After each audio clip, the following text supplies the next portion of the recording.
క్షమించండి ఊర్వశి గారు, నేను మీ కూతురికి నా కొడుకునిచ్చి పెళ్లి చెయ్యలేను. అసలు పెళ్లి ఎందుకు జరగదండి?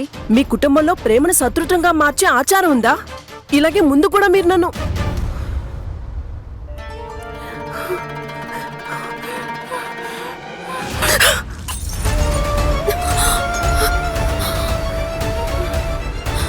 అమ్మా, ఏమైంది మీకు? Please calm down, please relax.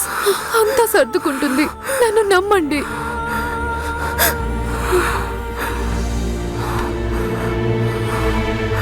నేను ఏమీ చెయ్యలేను. నా కొడుకు ప్రాణం కంటే నాకు ఏదీ ముఖ్యం కాదు. అత్తయ్య, నేను అవినాష్ని చాలా ప్రేమిస్తున్నాను. మేమిద్దరం ఒకరినొకరు చాలా ప్రేమించుకుంటున్నాం. ఒకరు లేకుండా ఇంకొకరు ఉండలేం. అత్తయ్య, ప్లీజ్ మా పెళ్లి జరిపించండి. It's promise. నేను తనకేం కానివ్వను. నాకు తెలుసమ్మా, కానీ పెళ్లికి ప్రేమతో పాటు జాతకాలు కలవడం కూడా చాలా ముఖ్యం.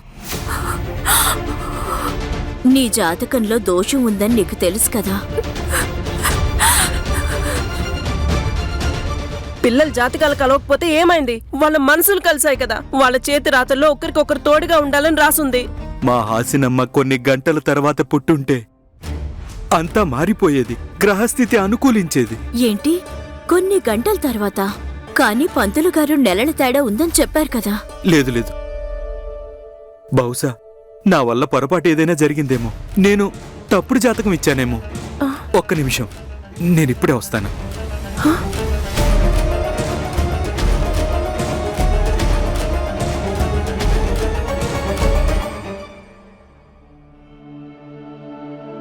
జ్వరం ఏమీ లేదు, బీపీ కూడా నార్మల్గానే ఉంది. తలకు తగిలిన దెబ్బ కోసం ఇంజెక్షన్ ఇచ్చాను. త్వరగానే స్పృహలోకి వస్తుంది. కంగారు పడకండి, తగ్గిపోతుంది.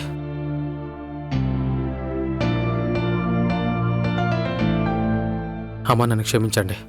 నేను సౌందర్యని ప్రేమిస్తున్నానని పెళ్లి చేసుకుంటానని చెప్పింది తనని శక్తి సింగ్ బారి నుండి కాపాడడానికి మాత్రమే. ఇప్పుడు ఇంక మరి శక్తి సింగ్కి భయపడాల్సిన అవసరం లేదు. ఎలాగో అతన్ని లోపలేశారు కదా, నేనే వాళ్ళని పిలిచాను. అతను మళ్ళీ మిమ్మల్ని ఎప్పటికీ ఇబ్బంది పెట్టడు. ఇక మీరు బామ్మ ఇంటికి మీరే ఒక పెద్ద దిక్కు అయ్యుండి మీ మనవరాలికి ఇలా బలవంతంగా పెళ్లి చేస్తుంటే ఇది చూసి నిజంగా నాకు సిగ్గనిపిస్తోంది. ఆడవాళ్ళకి ఆడవాళ్ళే శత్రువులంటే ఏమో అనుకున్నాను. ఇప్పటికైనా మీ మనవరాలి ఇష్టాన్ని గౌరవిస్తారనుకుంటున్నాను.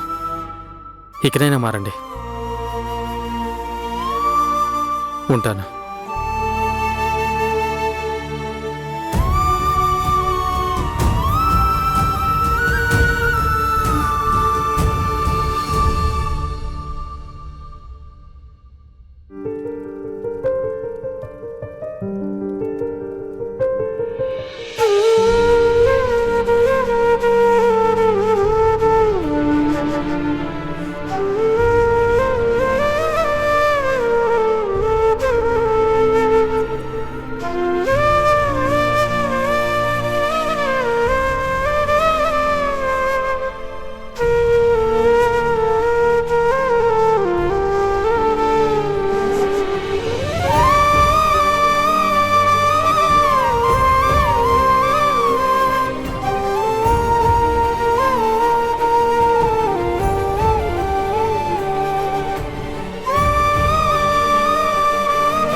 చూడండి, ఈ జాతకం చాలా అద్భుతంగా ఉంది. హాసిని గ్రహాలన్నీ కూడా ఆయుష్మాన్ బాబుకి చాలా చక్కగా ఉన్నాయి. ఇది కేవలం జాతకమే కాదు, మన అవినాష్ బాబుకి రక్షణ కవచం లాంటిది. నా వల్ల పొరపాటు జరిగింది, మీరు నన్ను క్షమించండి. క్షమాపణ నేను మిమ్మల్ని అడగాలి. ఏదో తొందరపాట్లో ఈ పెళ్లి వద్దని చెప్పేశాను. లేదు లేదత్తయ్య, మీరు అవినాష్ మంచి గురించి ఆలోచించారు. అలాగే నాకు కూడా. అవినాష్ ప్రాణాల కంటే ఈ ప్రపంచంలో ఏదీ ఎక్కువ కాదు. సో మీరు క్షమాపణ చెప్పాల్సిన అవసరం ఏమీ లేదు. మీరిలాగే నవ్వుతూ నన్ను ఆశీర్వదించండి చాలు. క్షమాపణ అడిగి తీరాల్సిందే.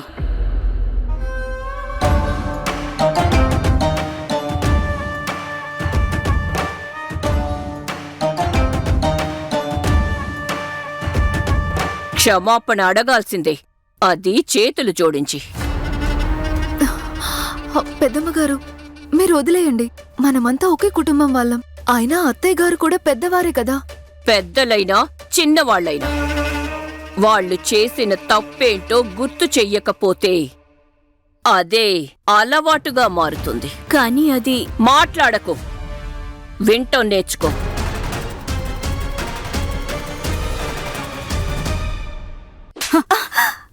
నీకు మనశ్శాంతిగా ఉందా? ఒక పరాయి వ్యక్తి ముందు నా పరువు తీయించి ఏం సాధించావు? నువ్వేమనుకున్నావు? అంతా సర్దుకుపోయిందనా? ఇంకా ఏం సర్దుకోలేదు.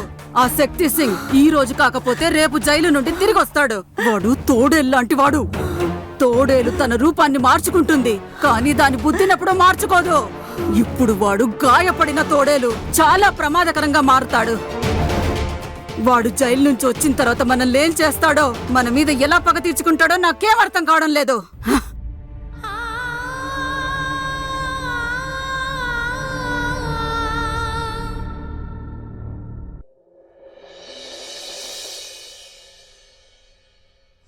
మీ నానమ్మ చెప్పింది నిజమే, కాని నీకు ఎలాంటి ప్రమాదం జరగనివ్వను. ఆ శక్తి సింగ్ నుండి నిన్ను కాపాడ్డానికి ఈ రోజు ఎలాగైనా సరే డాక్టర్ బాబుతో నీ పెళ్లి జరిపిస్తాను. అది బలవంతపు పెళ్లి అయినా సరే.